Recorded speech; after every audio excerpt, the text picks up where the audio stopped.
founder of The Blaze, officially endorsed Ted Cruz, the senator from Texas and Iowa, this weekend. Glenn, good to see you as always. Thank you. This is the first time in almost 40 years of broadcast I've ever been willing to put my name on any weasel in Washington, because I don't like really any politician. But this is the first time that I've done that because I believe that Ted Cruz is who he says he is, and I've watched him over the last couple of years. I'm sorry, Chris.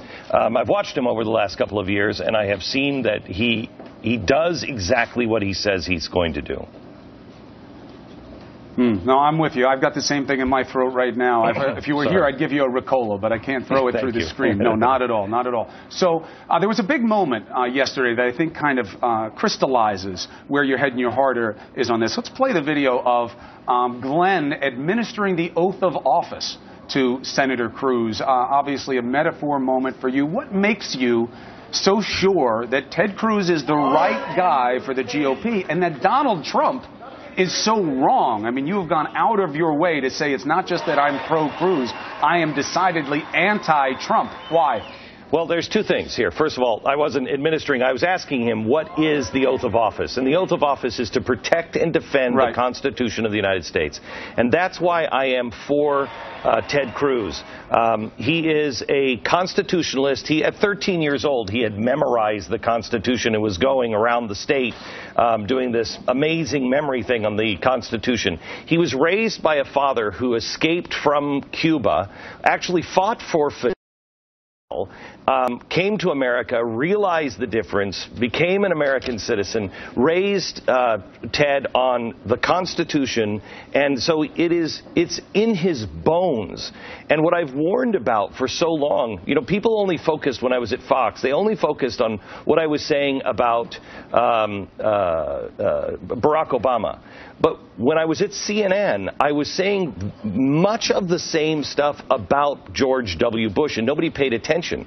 And when I was at Fox, I warned, look, Democrats, please understand, if you let the balance of power go out of whack, the next guy who could get in could be calling himself a Republican, and he will either take that same power and either use it at the same level or expand it, and that's a very bad thing. We need a constitutional restraint on the executive branch. And Donald Trump, I really truly believe, is a very dangerous man. If you listen to, Chris, some of the things he said this weekend... Dangerous why? Obviously... I could go on Fifth Avenue and I could shoot people and I wouldn't lose a single vote. He's joked about killing reporters like Putin. Actually, he's joked about not killing reporters like Putin does. He's a very dangerous man. He says he's joking. He put out a tweet this weekend about you. You know what happens when you go at Trump. He is not one to take a punch passively. You obviously don't care about that, but in terms of, you know, here he is. He's a sad answer to the Sarah Palin endorsement. You know, this is the best Cruz could do. Glenn is a failing, crying loss. So I know you well enough to know that the personal attack isn't going to bother you, but do you think that you may be mistaking the mood of the country? Because obviously that is seen as the fuel of Trump's success thus far. Oh, Chris, no, I'm not here to talk to you about the mood of the country. I'm here to talk to you about the Constitution. Believe is an absolute right or wrong. We don't change with the mood of the country. That's the problem with our country right now. The Constitution is to anchor us in principles that help temper the mood of the country. The mood of the country is very angry, but you never make a good decision when you're angry. The worst thing we can do is to now start looking at, well, who's going to get revenge? One of the things that Donald Trump does, and look, you want to take a shot at me, I mean, look at me, Chris. You can there's lots of jokes to be made. So it doesn't bother me. But when you have a guy who is angry and then has an enemies list and starts just to take people down over and over and over again, if you disagree with him, he destroys you. If that's the mood of the country, then we're in more trouble than I thought. Well, but here's the thing. Is there a little bit of reap what you sow in some of this for the GOP, that engendering an oppositional mode towards government, in ratcheting up negativity as a mainline discourse, you wound up somewhat birthing Donald Trump, and now some of those people who were angry about what was going on and telling people to be angry, Now they've got somebody who's harnessing the power of exactly that, and you're disappointed. Well, I'm not disappointed. I've warned against this. I mean, you go back on my shows on Fox, and I warned the progressive movement, and that's what this is. Donald Trump is a progressive, make no mistake. He believes in the power of the pen. I don't. Those who stood for the Tea Party and actually really believed in it were standing for constitutional principles. Now, are there those in the Republican Party that believe in the executive power more than the constitutional power? Yes. The Progressive Party was started by Theodore Roosevelt. He was started by a Republican.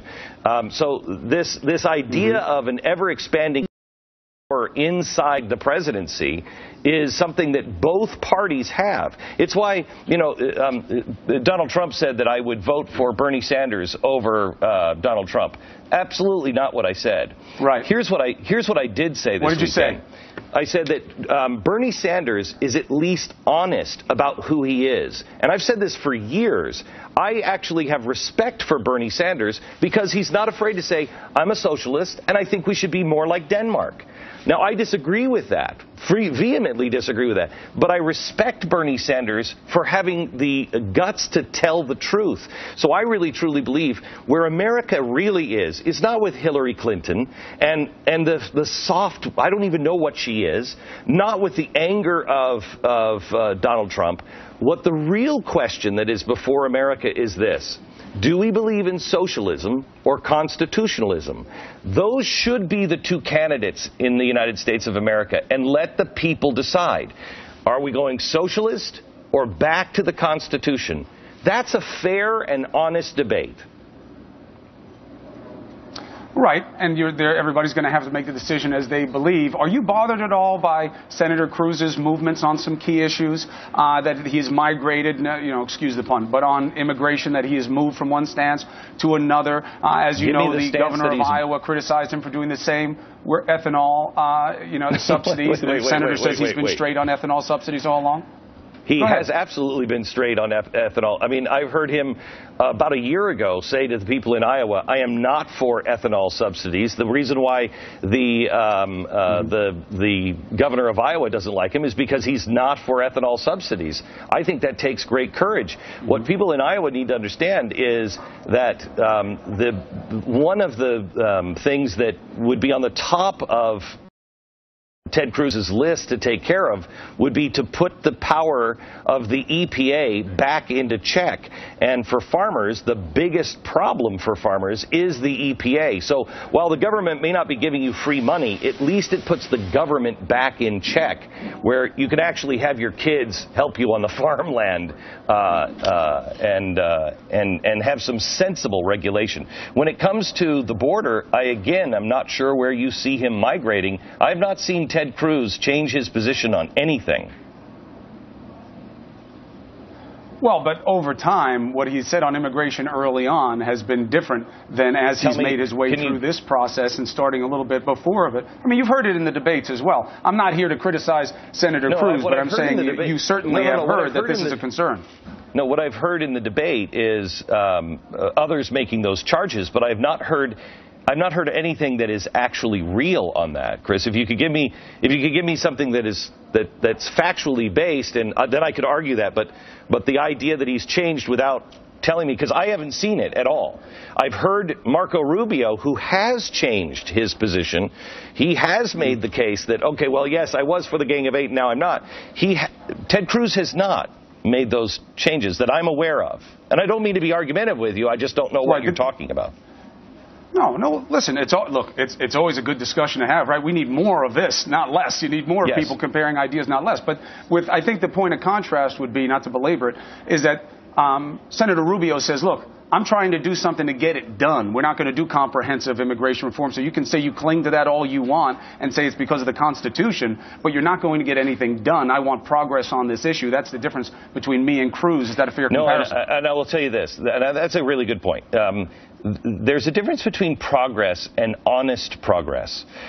What Ted Cruz is for is, and this is what I'm for, like with Bernie Sanders, Tell me what you're really for. Let's not build these bills that, like the Patriot Act. You're not a patriot if you don't vote for the Patriot Act. That's ridiculous. Tell me what's really in the bill, what you're really going for, and let's have an honest conversation. Too many times in these bills, with Marco Rubio in the case here on immigration, it's not an honest bill. Let's be honest about it, and then we can have that debate. So when you look at this going forward, there's nobody but Senator Cruz on the GOP slate right now that you believe could fit the bill.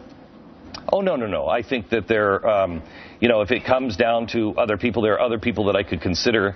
I like Rand Paul, but Rand Paul I don't think has a chance of winning. I like Ben Carson, but I think he's underprepared for it. I like Marco Rubio, but I think he's too big of a government guy. He agrees with the NSA spying. I find that reprehensible on the Constitution. We've had many conversations with that. So there are other people that I could consider, but Ted Cruz is the most qualified. I really, truly believe, Chris, he was raised for this moment. I hear you, and I see you living your conviction on that. It certainly caused a little bit of controversy with Trump, but that's not new. Let's see how it turns out here in Iowa. I look forward to continuing the conversation with you as we move from one major forum to the next. Appreciate you being on New Day, Glenn.